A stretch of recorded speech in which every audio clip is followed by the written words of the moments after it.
Modern aviation has made great progress in recent years. Huge airliners carry into the sky each day an ever larger tonnage of cargoes and passengers. Jet propulsion has made possible extremely high speed.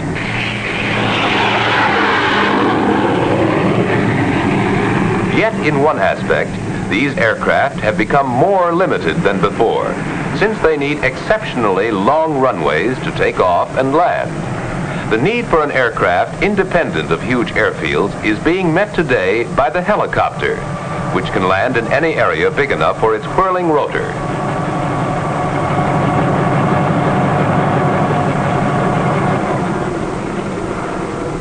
Helicopters are being used today for a wide variety of jobs, which can't be handled by other aircraft. In larger cities, they are delivering thousands of pounds of mail every day from outlying airports directly to the post office. These craft can carry some 400 pounds of mail on each trip, and in some cities, trips are made throughout the day at 20-minute intervals.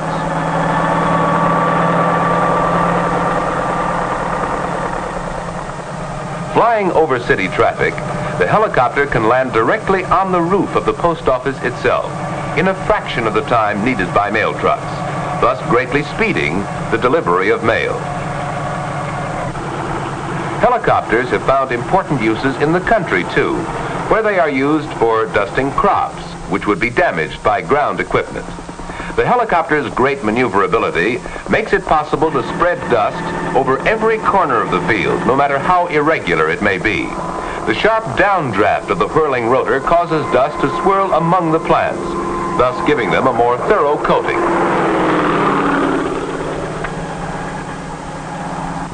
The helicopter's slow speed makes it useful for any kind of air search, and especially for inspections of such things as power lines and pipelines. If anything unusual is spotted from the air, the helicopter can hover to give the inspector a better look.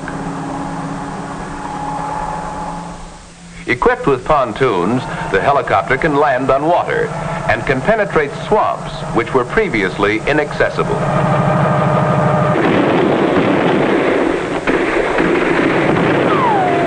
In war, the helicopter has proved itself for many purposes. In addition to its use for observation, for direction of artillery fire, and for transportation of men and equipment, the helicopter has saved many a life by its ability to land directly on the battlefield in order to speed wounded men to base hospital facilities. But all these values will eventually be secondary to the helicopter's use as a passenger vehicle. Combining its ability to fly with the automobile's ability to go directly to and from its destination, this versatile craft is almost unlimited in the variety of uses to which it can be put. To understand the helicopter, let's first see what makes an ordinary airplane fly. It isn't the propeller which lifts the airplane off the ground. For example, jet airplanes can fly without propellers. But all ordinary aircraft must have forward speed to fly, and this forward speed is provided by the propeller. The reason speed is necessary lies in the shape of the airplane's wing. A careful examination will show that the wing has been designed so that its upper surface is more curved than its lower surface. Therefore, the distance from the front to the back of the wing measured along the lower surface is less than the distance from the front to the back measured along the upper surface. When the airplane is in motion, air rushes past the wing. The air passing the upper surface moves a longer distance in the same time as the air passing the lower surface, and therefore moves past the upper surface faster. This difference in air speed increases as the airplane itself moves faster, and creates a partial vacuum along the upper wing surface. The normal air pressure under the wing lifts it into this partial vacuum, which enables the airplane to fly. At first glance, a helicopter seems to be able to fly without wings. Actually, however, the rotor blades of a helicopter are shaped much like the wings of an airplane. The upper surface of the rotor blade is more curved than the lower surface. When When the rotor turns, air moves past it in much the same way that it moves past the wing of an ordinary plane. Thus, there is no need for the helicopter itself to be moving. When the blades move fast enough, they provide the lift necessary to raise the helicopter off the ground and permit it to hover. Thus, helicopters are called rotary wing aircraft, while conventional airplanes are called fixed wing.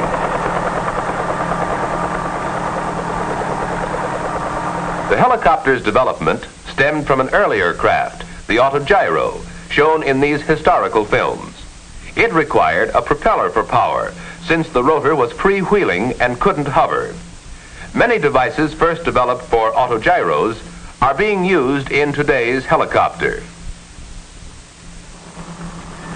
The helicopter is a free-swinging body hanging from the whirling rotors. The turning rotor sets up an action which tends to turn the body of the helicopter in the opposite direction. This action is called torque and is counteracted by a tail propeller called the anti-torque rotor. The tail rotor is used to turn the craft in any direction independently of the direction of travel. To understand how forward movement is accomplished, let's see what happens with a toy rotor like this. If you hold the rotor flat, it will fly straight up. But if you tilt it in any direction, it will fly in that direction. A helicopter rotor works the same way. Tilting it in any direction with relation to its shaft causes the helicopter to fly in that direction, whether it's forward, backward, or sideways. The direction of flight is determined by the tilt of the rotor, and not by the direction the nose of the helicopter is headed. Now let's take a ride in a helicopter. While the controls are comparatively simple, a helicopter pilot must be as thoroughly trained as the pilot of any other type of aircraft.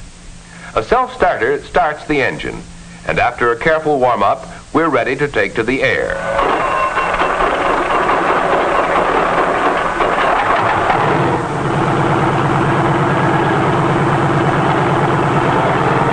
The collective pitch control, whose handle is also the throttle, determines the amount of lift which the rotor provides. Once in the air, the pilot uses foot pedals, which control the tail rotor to turn the machine in the direction he desires. The stick in front of the pilot controls the angle between the spinning rotor and its shaft. And when the stick is moved in the direction the pilot wants to travel, the helicopter is on its way. Flying a helicopter is quite a different experience from flying a fixed-wing craft. Although this craft can cruise at about 85 miles an hour, there's no need to maintain airspeed, so there's time to look around.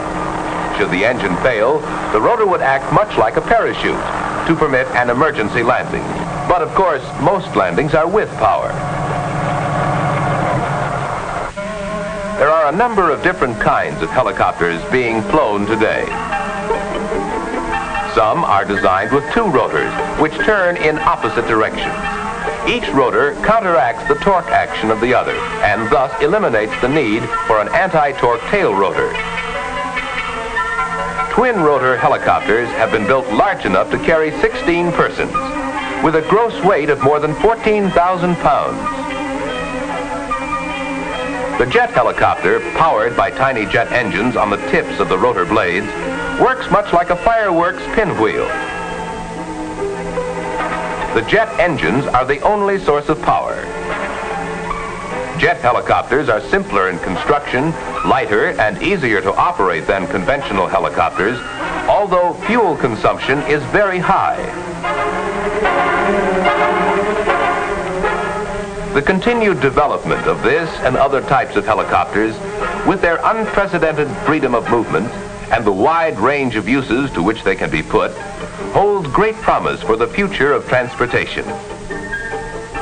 Who could have predicted the vast changes which the development of the automobile and the truck have brought about in our society? The potentialities of the helicopter are just as great. Its versatility as a transportation vehicle may eventually play an important role in reshaping the pattern of our daily living.